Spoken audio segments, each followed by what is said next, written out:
سلامونه ستړي مشي وخت مو په خیر. تاسو ته له زیر نیوز څلور څخه د نن ورځ د مهمو خبرونو ټولګې ته ښه راغلاست وایو. نن چهارشنبه د 1404 هجري لمریز کال د زمري 9 چې د 2015 زیږدیز کال د اګست له 20 سره برابره ده. زیر صفحه مو تاسو ته له زیر نیوز څلور څخه د نړۍ مهم خبرونه وړاندې کوم. خو په سر کې د مهمو خبرونو سرټکی د غزې جګړه، د ماشومانو مرګونی راپورونه او د اوربند هیله.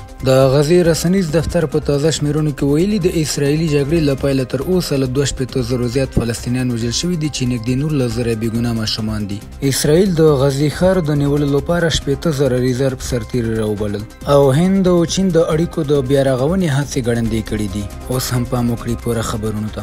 د غزې رسنیز دفتر په تازه شمیرونو کې ویلي د اسرائیلي جګړې له پیله تر اوسه له 2.0 زیات فلسطینیان وژل شوي دي چې نږدې 19,000 بېګناه ماشومان دي. ملګرو ملتونو خبرداری ورکړی چې په غزه کې د ماشومانو لپاره هیڅ ځای خوندي نه دی. اسرائیلي محاصرې د خلکو ژوند په تندې او لوږې او سخت کړاو بدل کړی او ورځ تر بلې د خوراکي توکو او درملو کمښت زیاتیږي. د ملګرو ملتونو د کډوالو اداره وایي سلګونه زره خلک د دوی ښوونځي ته د ژغورنې په هیله تللي، خو د سختو بمباریو له امله دغه ښوونځي هم په هدیره اوښتي دي. یونیسف وایي یوازې په تیرو 5 میاشتو کې په منځني ډول هره میاشت له 540 زیات ماشومان وژل شوي دي. یوازې د سهشنبې په ورځ په اسرائیلي بریدونو کې 50 فلسطینیان وژل شوي چې پکې د مرستې غوښتونکي او بې ځایه شوي کورنۍ هم شامل دي. په خان یونس، دیر البلا او غزې ښار کې د وینو سیلابونه د نړۍ د سکوت تر سیوري لاندې تویېږي. په داسې حال کې چې قطر او مصر د اوربند هڅې کوي خو لا یې څرک نه ښکاري. حماس د 8 ورځني اوربند او د بندیانو د تبادلې وړاندیز منلی، خو د نتانیاهو کابینه د ټولو اسیرانو د یو ځای خوشي کېدو غوښتنه کوي او تر اوسه رسمي ځواب نه دی ورکړل شوی. ملګرو ملتونو یو ځل بیا خبرداری ورکړی که جګړه همداسې روانه پاتې شي نو لوږه، بمبارۍ او د درملو نشتوالی به د ماشومانو او ملکي خلکو د مرګونو شمیر نور هم لوړ کړي. اسرائیل د غزې ښار د اشغال لپاره 80,000 ریزرف سرتیري وربللي. اسرائیلي پوځ اعلان وکړ چې د غزې ښار د نیواک د عملیاتو د چمتووالي په موخه یې دغو سرتیرو ته د حاضرېدو امر کړی دی. د اسرائیل د دفاع وزیر یاسرایل کاتس ویلي حکومت یې یوه پراخه پوځي ستراتیژي تصویب کړې چې د دې پلان موخه د غزې ښار بشپړ کنټرول دی. په ځانګړي ډول جبالیه او زیتون هغه کمپونه چې د حماس د تونلونو مهم مرکزونه بلل کیږي. پوځ همدارنګه د 20,000 فعالو عسکرو د خدمت موده د 40 ورځو لپاره غځولې ده څو په پلان شویو عملیاتو کې ونډه واخلي. دا په داسې حال کې ده چې د نړۍ ډیری هیوادونو د اسرائیل دا پلان غندلی او د بشر ضد یې بللی دی. د یو شمېر اروپایي هیوادونو مشرانو د اسرائیل دا جګړیز هوډ یو ناقانونه ځواک پالنه بللې چې ډیرې خونړۍ پایلې به ولري. څارونکي وایي اسرائیل په ښکاره د خپلو شومو موخو اعلان کوي او د غزوالو د ځپلو او له خونړۍ پای سره د هغوی د مخامخ کولو پلان جوړوي، خو د نړۍ هیوادونه یې یوازې غندنه کوي، هیڅ عملی ګام نه اخلي. هلته یو ملت د لمنځه وړلو په حال کې دی خو دوی چوپه خوله دي. له بلې خوا د اسرائیل او فرانسې ترمنځ ډیپلوماټیک کړکېچ. نتانیاهو بیا مکرون د یهود ضد په پالیسیو تورن کړ. د اسرائیل لومړي وزیر بنیامین نتانیاهو د فرانسې ولسمشر امانویل مکرون پر وړاندې توندې څرګندونې کړي او هغه یې تورن کړی چې د فلسطین د دولت د پیژندلو پلان له لارې یې په فرانسه کې د یهود ضد اور لا تود کړی دی. نتانیاهو دغه څرګندونې په یو لیک کې کړي چې د فرانسې ولسمشرۍ ماڼۍ ته لیږل شوی و. نوموړي ادعا کړې چې په فرانسه کې د یهود ضد پیښې د مکرون د اقدام له اعلان وروسته په چټکۍ سره ډیرې شوي دي. فرانسوي چارواکو سمدستي ځواب ورکړ او د نتانیاهو څرګندونې یې غلطې او بېهوده وبللې. د ولسمشرۍ دفتر په یوې اعلامیه کې وویل اوس د مسؤلیت او جدیت وخت دی، نه د ګډوډۍ او ناوړه تبلیغاتو. فرانسه به هیڅکله د یهود ضد کرکې ته ځای ورنه کړي او د خپلې یهودي اتباعو د خوندیتوب لپاره تل ژمنه ده. د دې کړکېچ سرچینه هغه اعلان دی چې ولسمشر مکرون د تېرې میاشتې په پای کې وکړ. نوموړي وویل چې فرانسه به د 2025 کال د سپټمبر په میاشت کې د ملګرو ملتونو د عمومي غونډې پر مهال په رسمي توګه د فلسطین دولت په رسمیت وپیژني.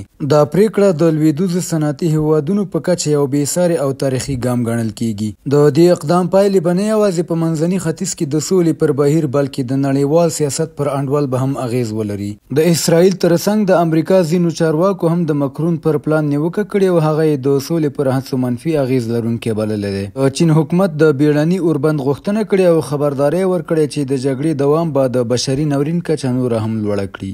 نړیوال مرستندوی سازمانونه د غزې د اوسیدونکو د خوراکي توکو، درملو او خوندیتوب د حالت په اړه جدي اندېښنه لري. په خپله اسرائیل کې هم اعتراضونه روان دي. د جګړې پر ضد د کورنیو مظاهرو ترڅنګ د یرغمل شویو کورنیو غړي د سمدستي اوربند غوښتنه کوي. د اسرائیل پوځ له څو میاشتو راهیسې په غزې کې پراخ عملیات ترسره کړي، خو د غزې ښار لا هم د حماس د جنګیالیو له مقاومت سره مخ دی. د اوسني پلان اعلان د جګړې یو نوي پړاو ته د ننوتلو نښه بلل کیږي چې هم نړیوال ټولنه او هم د سیمې هیوادونه یې د احتمالي پایلو په اړه ژوره اندېښنه لري. د مالی پخوانی لومړی وزیر شوګیل مایګا د اختلاس پر تور بندي شو. د مالی پخوانی لومړی وزیر شوګیل مایګا د $100 میلیونه په ارزښت د پیسو د سپینولو او اختلاس په تور په زندان کې ساتل کیږي. هغه په 2021 کال کې د پوځ له دویمې کودتا وروسته واک ته ورسید، خو په 2024 کال کې د پوځ پر ضد د نیوکو له امله له دندې لرې کړی شو. د مایګا وکیل ویلي چې د محاکمې نیټه تر اوسه نه ده ټاکل شوې، خو موکل به یې د محاکمې تر پایه بندي پاتې شي. د هغه له پخواني همکار هم یو شمیر محاکمه شوي او ځینې برات ترلاسه کړی دی. شنونکي د مایګا نیونه د پوځ د رژیم د کمزورتیا نښه بولي. د هغوی په وینا د مخالفو سیاسي څیرو او د مدني ټولنې د استازو زنداني کول به د ولسمشر عاصمي غویتا پر واک لا زیاتې پوښتنې راولاړې کړي. په همدې حال کې مالي له 2012 کال راهیسې د القاعده او داعش اړوندو ډلو د تاوتریخوالي او د سلګونو زرو خلکو د بېځایه کېدو له کړکېچ سره مخ دی. پوځ چې واک یې کلک کړی د انتخاباتو پر ځای ځان ته اوږده موده ورکړې او ټول سیاسي ګوندونه یې منحل کړي دي. او د پای خبر هم دا چې هند او چین د اړیکو د بیارغونې هڅې پیاوړې کړي دي. د هند لومړي وزیر نریندرا مودي د چین له لوړپوړي ډیپلومات وانګ یي سره په نوې ډیلي کې ولیدل او د دواړو هیوادونو د اړیکو د ثابت پرمختګ ستاینه یې وکړه. دا لیدنه په داسې حال کې شوې چې نړیوال اقتصاد د امریکا د نوو تعرفو له امله له کړکېچ سره مخ دی او د واشنګټن او نوې ډیلي اړیکې هم ترنګلې شوي دي.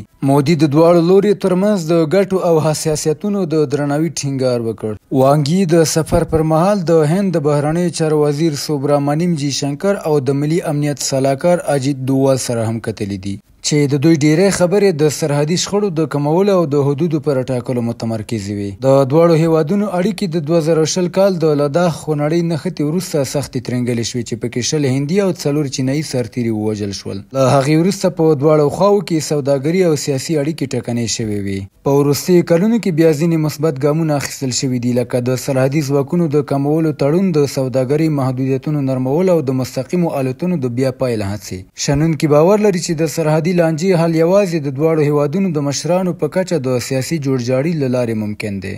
بهرني خبرونه همدومره و. د کورنۍ او سپورتي خبرونو لپاره زموږ پاڼې وڅارئ. په خواله رسنیو فیسبوک، انسټاګرام، ایکس، یوټیوب او ټیک ټاک زموږ خپرونې خوښې او موږ تعقیب کړئ. ادرس یې زیر نیوز 40. تر سبانۍ خپرونې د الله په امان.